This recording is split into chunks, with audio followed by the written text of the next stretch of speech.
notre Dieu, le grand pourvoyeur, celui qui pourvoit pour nous. Amen. C'est Dieu qui te visite d'une manière que l'homme ne peut rien comprendre. Alléluia.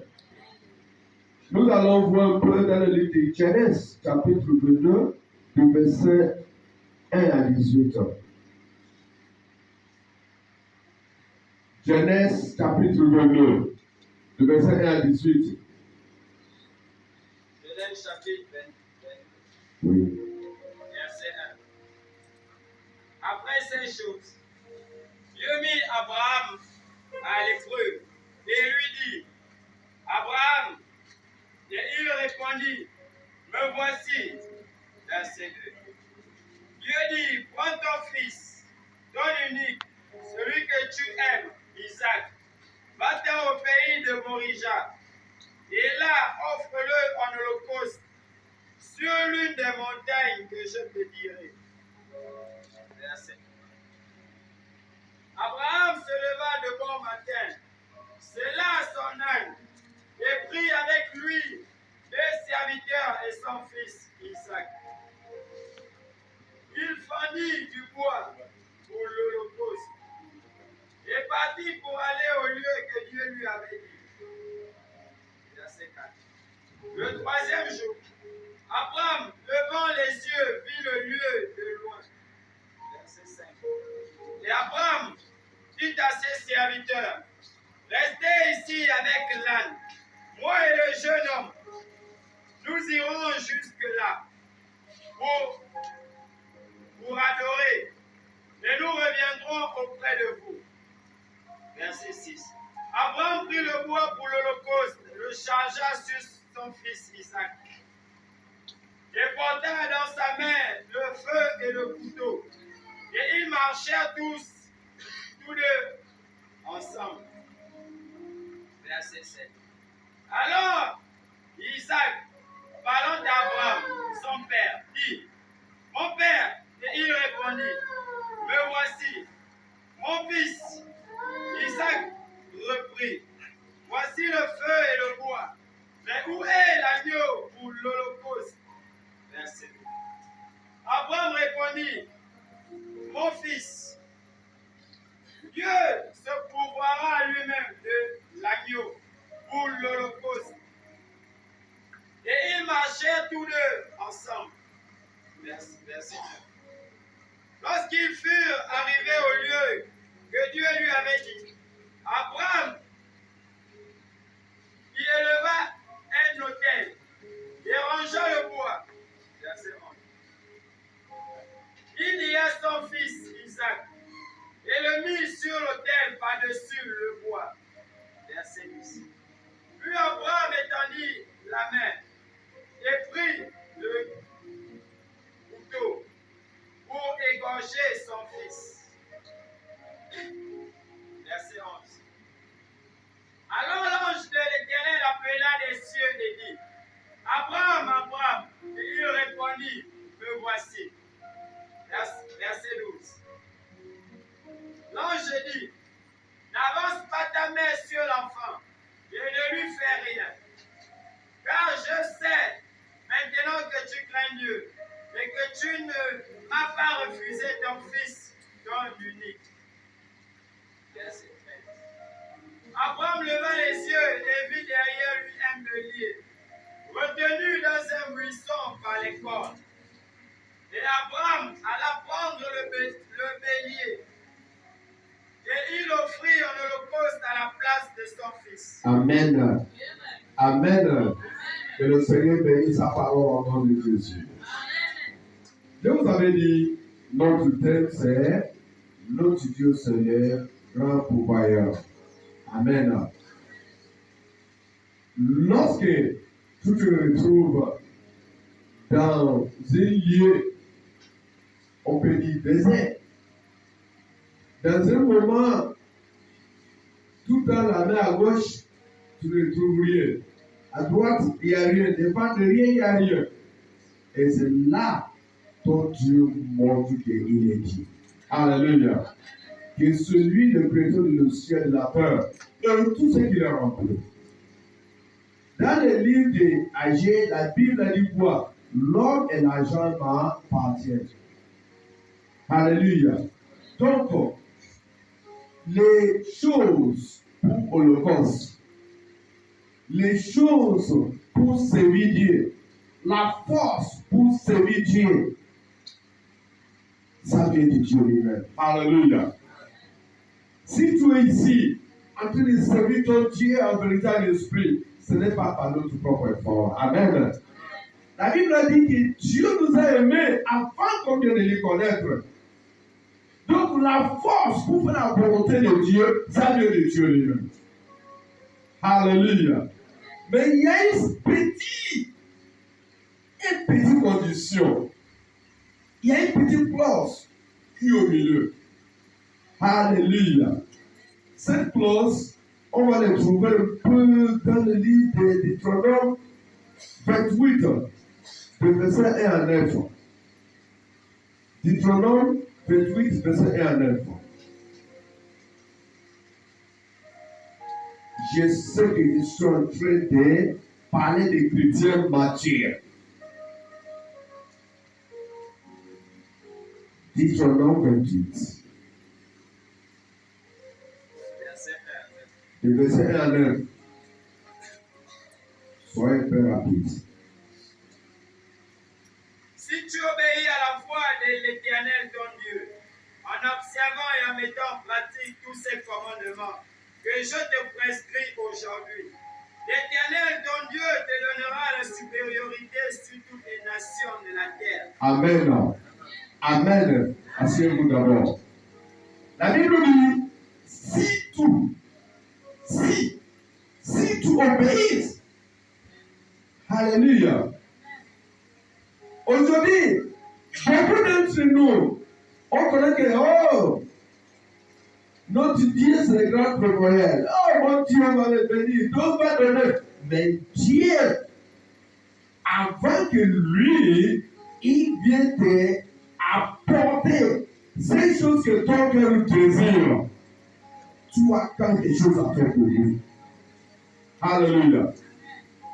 La Bible dit, si tu obéis à la voix de l'Éternel, ton Dieu, en observant et en mettant en pratique, vous voyez, en observant et mettant en pratique, ces commandements que je t'ai prescrits aujourd'hui,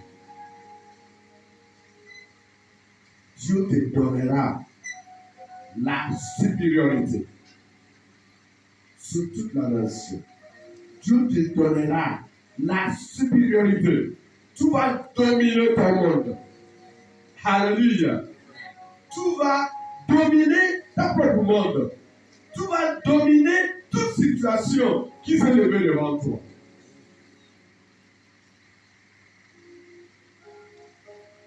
Avant que l'homme va tirer la main de Dieu pour que Dieu puisse la bénir, tu dois être un enfant obéissant.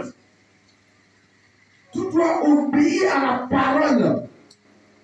Tu dois mettre la parole en pratique. C'est ça qui va attirer la main de Dieu. Dieu a demandé à Abraham de lui donner son fils qu'il a aimé beaucoup en Holocauste. Abraham n'avait pas boudé. Il n'avait pas avancé des raisons. Tout ce que Dieu a lié, Dieu n'est pas un autre enfant. Lié surtout avant d'avoir cet enfant. Souviens-toi de mon âge, avant que cet enfant est venu. Cet enfant n'est pas venu par tes propres efforts. Alléluia. Aujourd'hui, nous parlons de lever de la raison. Oui, c'est moi qui a fait le fait, mais aujourd'hui, je n'ai rien. Dieu connaît que je n'ai rien. Mais si Dieu fouille autour de toi, il y a petit 10 000 francs que tu as cachés. Mais parce que tu fais beaucoup de calculs devant ton Dieu, ça là, je vais d'abord faire comme ça. Non, il n'y a rien pour la maison de Dieu. Non. Alléluia. Les jours que tu as fait le vœu, Dieu a pris note. Ça, c'est un contrat que tu as fait avec ton Dieu. Souviens-toi de ce qui est passé entre prophète Élie et la femme s'arrêta. Prophète Élie a dit quoi? Fais d'abord pour moi. Fais d'abord pour Dieu. Alléluia. Abraham, Dieu qui l'a entendu, c'est la voix de Dieu qui lui a parlé et il a pris son fils. Son fils qu'il a aimé beaucoup. Son fils qu'il a eu à l'âge avancé. Le seul. Hey, la façon que le parent aimait unique enfant. Si tu es un père, tu connais ce que je suis en train de dire. Si tu es un mère, tu connais ce que je suis en train de dire. La façon que on aimait le dernier enfant. Si tu es un père, ou bien si tu es un enfant qui est sorti dans une famille, que vous êtes beaucoup, dans le ventre de ta mère ou chez ton père, son dernier, il ne joue pas avec. On a vu Jacob et comme il aimait Joseph. Alléluia. Je suis en train de vous dire la raison que Abraham devrait présenter à Dieu. Mais, comme c'est la voix de Dieu, la voix de Dieu n'a pas besoin des explications. Amen. Si Dieu te dit, ce matin, va, fais comme ça. Si c'est vraiment Dieu, si c'est la voix de Dieu, si ce n'est pas la voix de l'homme qui te parle. Parce qu'il y a la voix des hommes et la voix de Dieu. Alléluia. Si c'est la voix de Dieu qui te dit, va donner 100 000 francs pour le paiement de la maison de Dieu. Ma soeur, même si chez toi à la maison, tu as 100 100 francs, prends les 100 000 là-bas, donner, ça va te laisser 100 francs. Et tu verras le miracle que Dieu va faire dans ta vie. Dis que tu verras le miracle que Dieu va t'accomplir. Parce que tu es payé à sa voix. Alléluia. Arrivé au lieu de faire des sacrifices, Dieu n'a pas laissé Abraham main vide. Dieu n'avait pas abandonné. Dieu a vu déjà l'obéissance. Dieu a vu déjà que, celui-là, il est prêt pour accomplir ma propre volonté. Alors, pourquoi je vais lui laisser dans la honte? Le Dieu que tu sers, avec la vérité, avec la foi, ne peut pas te laisser dans la honte. Il pourra au temps propice. Il pourra dans ta besoin.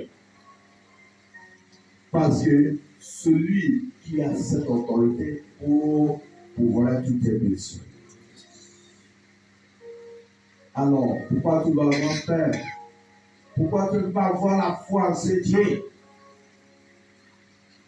Ce matin, si on parlait sur Job, on a moqué les Job. Pourquoi tu ne peux pas mourir ton Dieu là et mourir? Sa femme. Nous les hommes, celui qu'on aimait premier, c'est notre femme. Alléluia. Mais celui-là que tu aimais premier, il t'a abandonné parce qu'il a vu quelque chose qu'il n'attendait pas dans ta vie. Il t'a quitté, il t'a abandonné. Mais c'est malgré celui-là que tu aimais beaucoup, quelque chose périssable. Ça ne vous a pas fait changer la direction, la vision. Bien aimé, si ton proche, ton conjoint, tes collègues se lève un jour pour te faire détourner de ces dieux, mon frère, ne faut jamais accepter ça. Alléluia. Si tu connaissais Dieu, même si c'est ta femme, même si c'est ton meilleur ami, ça ne peut pas te faire détourner de ces dieux. Amen. Abraham n'avait pas regardé son amour pour son enfant, mais il a regardé son amour pour son Dieu. Et celui que tu es, celui que tu vas faire son volonté. Si tu es le Dieu, tu dois obéir à la voix de Dieu.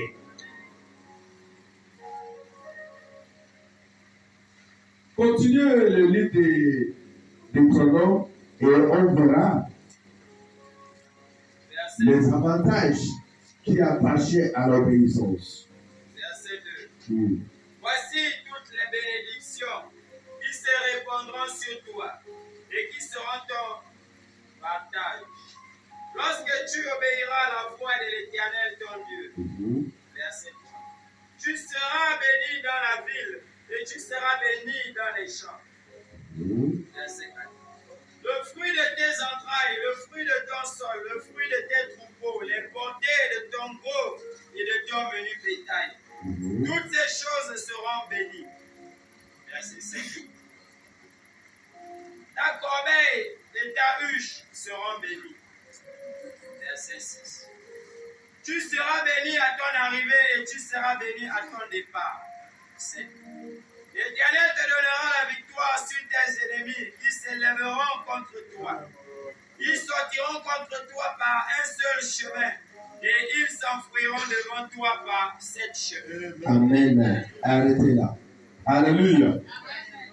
Bien-aimé, regarde un peu la bénédiction qui sont cachées derrière votre obéissance à la voix de Dieu. Verset 4.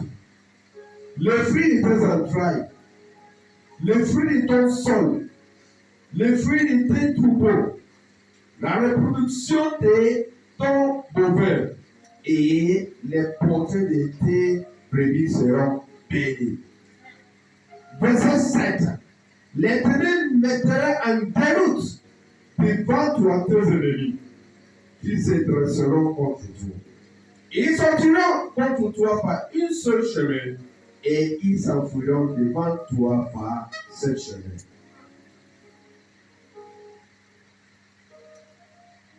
Après l'obéissance d'Abraham, si tu peux répartir encore dans le passage Genèse 22, je me suis arrêté au verset 13, non? Si tu continues jusqu'au verset 18, Genèse 22, continue de 14 à 18. S'il lui impute des choses criminelles, J'ai dit Genèse 22.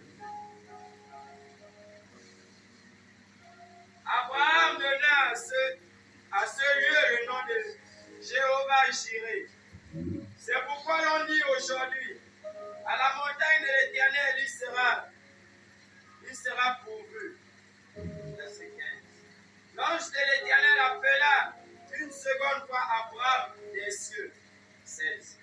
Et il dit, je le Ouvre jure. tes oreilles pour comprendre ce que la Bible dit.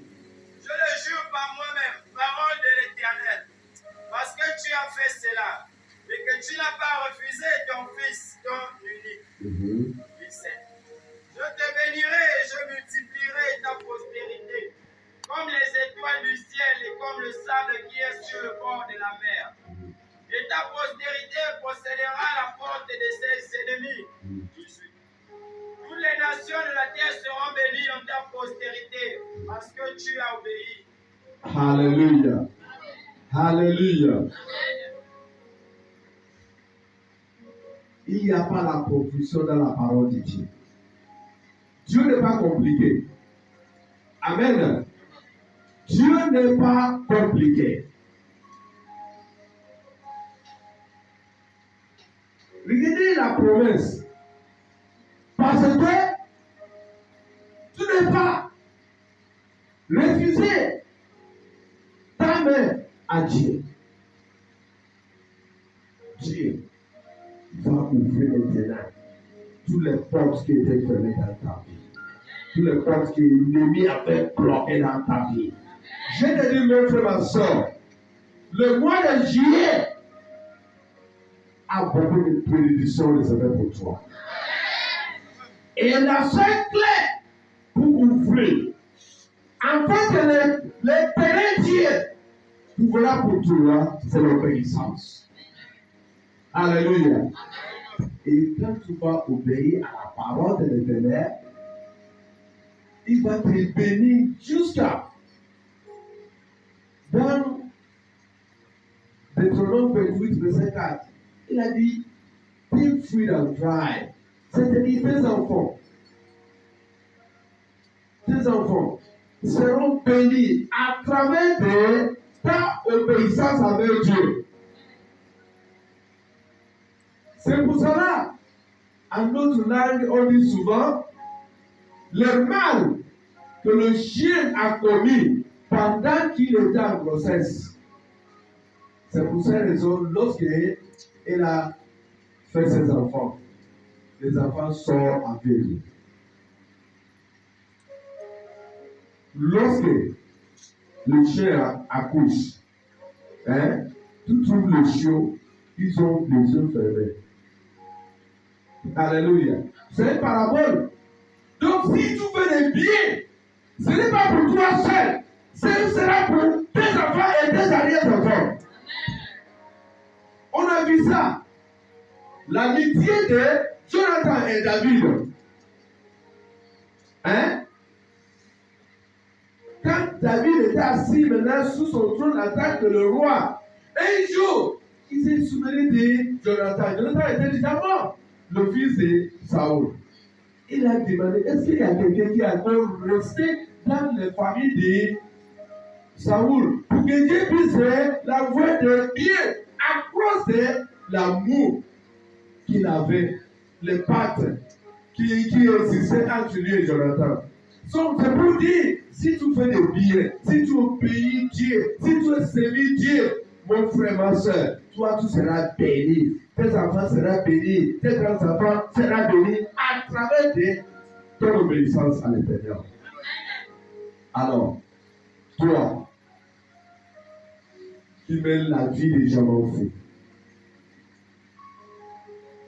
l'homme, c'est fini. C'est pas fini. Alléluia.